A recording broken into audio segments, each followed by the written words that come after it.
The first time I realized I had been a parent before I ever had children, I was sitting across from my mother in an emergency room in Ohio.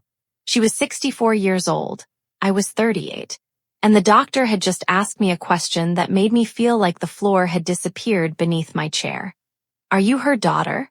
Yes. Are you her next of kin? Yes. Do you know what medications she takes? I answered immediately. Lisinopril, metformin, she takes a low-dose aspirin, and she has an allergy to penicillin. The doctor looked at me. How long have you been managing her medications? I hesitated. About 12 years. He nodded and walked away. My mother looked at me. Then she laughed, not because anything was funny. She laughed because she was embarrassed. You make me sound helpless, she said. I looked at her lying there with an IV in her arm. And for the first time in my life, I wanted to say something I had never said out loud. Mom, you made me your child, but you also made me your parent. I didn't say it. I wish I had. Because that sentence would have explained almost my entire childhood. My name is Rachel Miller. I grew up in a middle-class neighborhood outside Columbus, Ohio. We weren't poor. We weren't rich. From the outside, my childhood looked completely normal. We lived in a 2-story house. My father worked in construction. My mother worked part-time at a dental office. We had a minivan. We ate dinner together most nights. We celebrated Christmas. We went to church sometimes. We had family photographs on the walls. If someone had looked at my family from the outside, they would have said we were ordinary. But inside our house, something was happening that nobody had a name for. I was becoming responsible for my parents. I was 8 years old when I first learned how to make dinner. Not because my parents wanted me to learn. Because my mother was crying in her bedroom and my father hadn't come home from work. I remember standing in the kitchen, staring at a box of macaroni and cheese. I couldn't understand why the water wasn't boiling fast enough. My little brother Tommy was sitting at the kitchen table asking when dinner would be ready. I was 8. He was 5. I told him, it's okay, I'll make it. I didn't know what I was doing. I burned the first batch, I cried. Then I made another. That became the beginning. At 9, I started waking Tommy for school. At 10, I started checking whether my father had come home. At 11, I learned how to read the bills. At 12, I knew which creditors my parents were avoiding. At 13, I knew how much money was in our checking account. At 14, I was the person my mother called when she couldn't find her insurance card. At 15, I was making doctor's appointments. And somehow, nobody noticed. Or maybe they noticed and simply called it maturity. People always complimented me. You're such a responsible girl. You're so mature for your age. You're such a big help to your mother. I loved hearing those things, because children are strange. We don't always understand when we're being burdened. Sometimes we understand it as love. I thought being needed meant being loved, so I became useful, extremely useful. I learned to anticipate problems before they happened. If my father came home angry, I kept Tommy in his room. If my mother was having a bad day, I made sure dinner was ready. If the electricity bill was late, I reminded Dad. If Tommy needed a school project, I helped him. Nobody asked me to do all of it. That's the part that made it so confusing. There was no single day when someone said, Rachel, you're responsible for this family now. It happened slowly, one responsibility at a time, one crisis at a time, one can you just handle this at a time. By the time I was 16, I didn't feel like a teenager. I felt like the person keeping the house standing. And the strangest part, everyone was proud of me for it. My mother would tell relatives, Rachel is my little angel. I don't know what I'd do without her. They laughed. I smiled. But inside, something in me was screaming, you shouldn't have to know what you do without me. I didn't understand that then. I understand it now. Because children are supposed to be allowed to be children. They're supposed to worry about homework, friends, school dances, college applications, not whether their parents can pay the electric bill, not whether their younger brother has eaten, not whether mom took her medication, not whether dad is going to come home, but nobody called what was happening to me parentification. Nobody called it emotional responsibility. Nobody called it role reversal. They called me mature, and I wore that word like a medal, until I realized it had been a disguise for something much sadder. I wasn't mature. I was overwhelmed, and nobody noticed because I was very good at hiding it. By the time I was 18, I had become the person everyone depended on. College was supposed to be my escape. I received a scholarship to a university in Ohio. I was so excited. I remember putting the acceptance letter on the kitchen table. My mother hugged me. My father smiled. Tommy said, "Are you really leaving?" I laughed. Of course. But 2 weeks before I was supposed to move into my dorm, my mother called me into the kitchen. She was holding an envelope. "We can't afford your room and board." I stared at her. "What?" She explained that my father's hours had been cut. There were medical bills. The mortgage was behind. My brother needed money for school. I remember waiting for her to say, "But we'll figure it out." She never did. Instead, she said, "Maybe you could stay home for 1 year." 1 year became 2, then 3. I enrolled in a local college and worked evenings. During the day, I attended classes. At night, I worked at a grocery store. And when I came home, I still took care of my family. I cooked. I cleaned. I paid bills. I helped Tommy with homework. My mother would often say, "Rachel, I don't know how you do it." I wanted to answer, "I don't know either." But I never did. I just smiled. Then something happened. Tommy graduated high school. He got into a university in Pennsylvania. Everyone celebrated. My parents were so proud. They talked about his future. They bought him new clothes. They helped him move. They took photographs. And I stood in the driveway watching my little brother drive away. I was 23. I had spent 5 years sacrificing my own plans, but nobody said anything about it.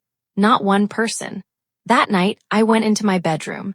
I sat on the edge of my bed, and I realized I didn't know what I wanted. I had spent so many years asking, "What does my family need?" that I had forgotten how to ask.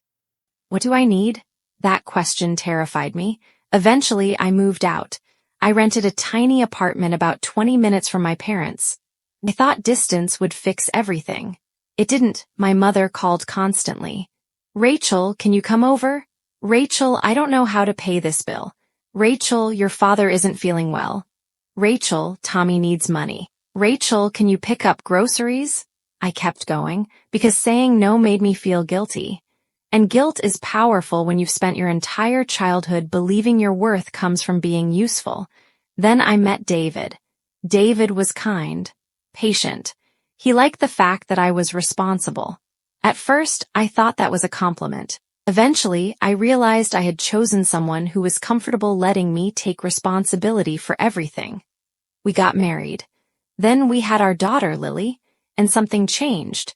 The moment I held my daughter for the first time, I realized something painful. I was supposed to be the parent now, but I didn't know how to stop being my mother's child. Every time Lily cried, I panicked. Every time she needed something, I responded immediately. I never wanted her to feel ignored. I never wanted her to worry. I never wanted her to wonder whether mom was going to be okay. So I became obsessed with being the perfect mother. And I didn't realize I was repeating the same pattern in a different direction. I wasn't making my daughter responsible for me, but I was making myself responsible for everyone. My husband, my mother, my father, my brother, my daughter, everyone, and nobody asked, "Who takes care of Rachel?" The answer was obvious. Nobody. The turning point came on a Saturday afternoon. I was at my daughter's soccer game. Lily was 9. She was standing on the field wearing a red jersey. I was cheering from the sidelines. Then my phone rang. It was my mother. I ignored it. She called again. I ignored it. Then she texted, "Your father needs you. Please come now." My stomach tightened. I knew that message. It meant something was wrong. I left the game. I drove 20 minutes to my parents' house. My father was sitting on the couch. He wasn't sick. He wasn't injured. He simply wanted me to take him to the bank. I stared at him. "You called me away from Lily's game for this?" He looked offended. "You're my daughter." I didn't answer. My mother came into the room. "Rachel, don't make this a big deal." I looked at her, and something inside me broke. Not loudly, not dramatically, just quietly. I said, "Mom, I have spent my entire life making your problems my responsibility." She stared at me. "What does that mean?" "It means I'm tired." My father stood up. "You're being selfish." That word hurt, because it was exactly what I had been afraid of. Selfish. I looked at him and said, "Maybe I need to be." Nobody spoke. I left. When I got back to the soccer field, the game was almost over. Lily ran toward me. "Mom, where were you?" I knelt down. "I had to help Grandma." She looked at me. "Did Grandma need you?" I nodded. Then Lily asked, "More than I did?" I couldn't answer. That question stayed with me, because my 9-year-old daughter had understood something I hadn't. I had been teaching her, without realizing it, that everyone else's emergencies came before her. That night, after she went to bed, I sat in the kitchen. My husband came in. He sat across from me. "You look exhausted." I laughed. "I am?" He said, "You don't have to fix everything." I looked at him. "Then who will?" He paused. "Maybe the people who own the problems." That sentence changed my life. The next morning, I called my mother. She answered immediately. "Are you coming over?" "No." Silence. "I need to talk to you." She became defensive. "What did I do?" I said, "Mom, I'm not your parent." She started crying. "I never asked you to be." "You didn't have to." That was the hardest sentence I had ever said. "You made me responsible for things children shouldn't have to carry." She didn't respond. I continued. "I love you, but I can't keep living like your emergency contact, your financial advisor, your nurse, your therapist, and your daughter all at once." My mother whispered, "I thought you wanted to help." I did. Then what's changed? I realized helping you is different from living your life for you. She cried. So did I, but I didn't take back what I said. For the first time in my life, I let my mother be responsible for herself. And it was terrifying. The family reaction was immediate. My aunt called, my cousins called, even my brother called from Pennsylvania. Everyone had an opinion. My aunt said, "Your mother needs you." I said, "I know." She said, "She's getting older." I know. "She raised you." I know. Then she said the sentence that hurt the most. "You owe her." I was silent. Because that sentence represented everything I had believed since childhood. That because my mother had given birth to me, I owed her my entire life. But I finally understood something. Children don't owe their parents their childhoods. They don't owe them their health. They don't owe them their marriages. They don't owe them their dreams. Love isn't supposed to be a debt. I told my aunt, "I love my mother, but I'm not going to sacrifice my daughter to prove it." She never called me again. My brother was different. He came home one weekend. He sat with me on my porch. Then he said, "Rachel, I think I owe you an apology." I looked at him. "For what?" "For letting you do everything." I laughed. "You were a kid." "So were you?" That sentence hit me harder than anything. I had spent years thinking of Tommy as the child, but I had been one too. He said, "I remember you making my lunches." I remember. "I remember you coming to parent-teacher meetings." I remember. I thought that's what sisters did. I started crying. He looked down. "I didn't know." I didn't either. That was the first time someone in my family acknowledged what had happened. Not Rachel was mature. Not Rachel was helpful. Not Rachel was a good daughter. Someone finally said, "You were a child." Those 4 words were strangely healing. My relationship with my parents changed after that. Not immediately. Not perfectly. My mother still called sometimes. My father still complained. But I stopped automatically solving everything. If my mother had a doctor's appointment, I asked whether she had called the office. If my father had a bill, I showed him how to pay it. If they needed transportation, I helped when I could. But I stopped dropping everything. I learned to say, "I can't today." And I learned something shocking. The world didn't end. My mother survived. My father survived. My brother survived. And most importantly, my daughter stopped watching me disappear. A year later, my mother and I started therapy together. It wasn't my idea. It was hers. She told me, "I want to understand why I needed you so much." I didn't expect that. During one session, my mother started crying. She said, "I didn't know I was making you responsible for me." I answered, "You didn't know because nobody told you." She looked at me. "Did your parents do the same thing to me?" I thought about it. Maybe. My grandparents had been emotionally distant. My mother had grown up learning to suppress everything. Maybe she had learned that love meant usefulness. Maybe she had simply passed the lesson down, but I didn't want to pass it to Lily. That became my biggest goal. One evening, Lily was doing homework at the kitchen table. She looked frustrated. She pushed her pencil away. I can't do this. I sat beside her. You don't have to solve everything tonight. She looked at me. Really? Really? Then she asked, Mom, who takes care of you? I smiled. Myself. She frowned. That's sad. I laughed. No, it's actually healthy. Then I told her something I wish someone had told me when I was 8. Your job is not to take care of me. She looked confused. But you're my mom. Exactly. I'm the adult. You're the child. She smiled. Okay. That moment meant more to me than any therapy session. Because I realized I was breaking the cycle. Not perfectly, but intentionally. I began teaching Lily that she could say no. She could ask for help. She could make mistakes. She could be disappointed. She could be angry, and she didn't have to manage my emotions. If I was sad, I told her, Mom is having a hard day, but I'm okay. I never said, don't make things harder for me. I never told her, you're all I have. Because children shouldn't have to carry sentences like that. They become invisible chains. My mother eventually learned too. She started making her own appointments. She started managing her medications. She opened her own bills. She even learned how to use online banking. One day she called me and said, I paid the electric bill myself. I laughed. I'm proud of you. She said, I think I'm proud of me. That was one of the most beautiful things I had ever heard. Today I'm 42. My daughter is 13. My parents are older. My brother lives 3 states away. And our family is different, not perfect. Different. My mother still calls me when she needs help. But now she asks, are you available? And sometimes I say yes. Sometimes I say no, and both answers are okay. My father has finally admitted that he relied on me too much. He once said something that surprised me. I thought being a good father meant making sure you were strong. I said, I was strong because I had to be. He looked at me. I wish you didn't have to be. So do I. There are still moments when I grieve the childhood I didn't have. I grieve the girl who learned how to read utility bills before she learned how to drive. I grieve the teenager who couldn't go out with friends because someone needed dinner. I grieve the 18-year-old who gave up a dorm room because her family needed her.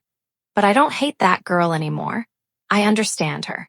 She was doing the best she could with the information she had. She thought being needed meant being loved. She thought saying no meant abandoning people. She thought being tired was normal.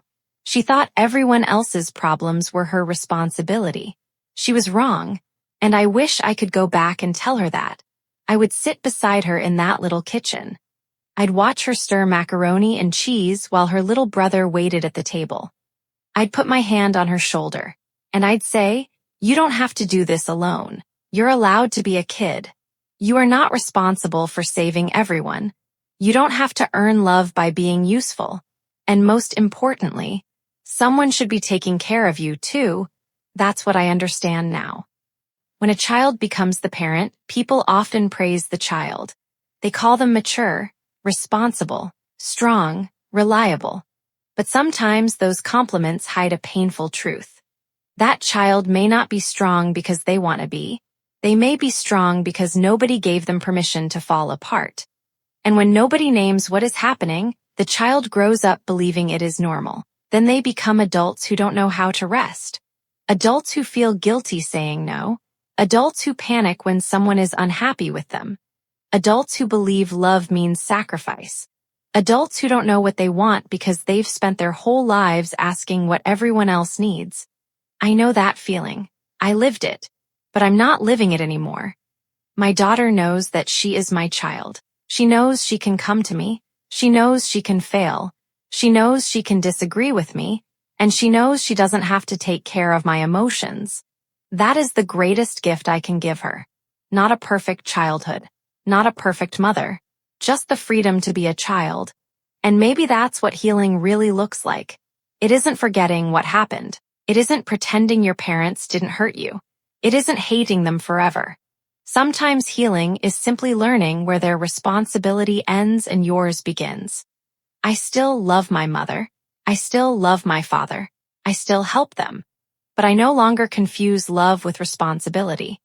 I no longer believe that being a good daughter means disappearing. And I no longer apologize for protecting my own life. Because I finally understand something that took me 40 years to learn. I was my parents' daughter before I was ever supposed to be their caretaker.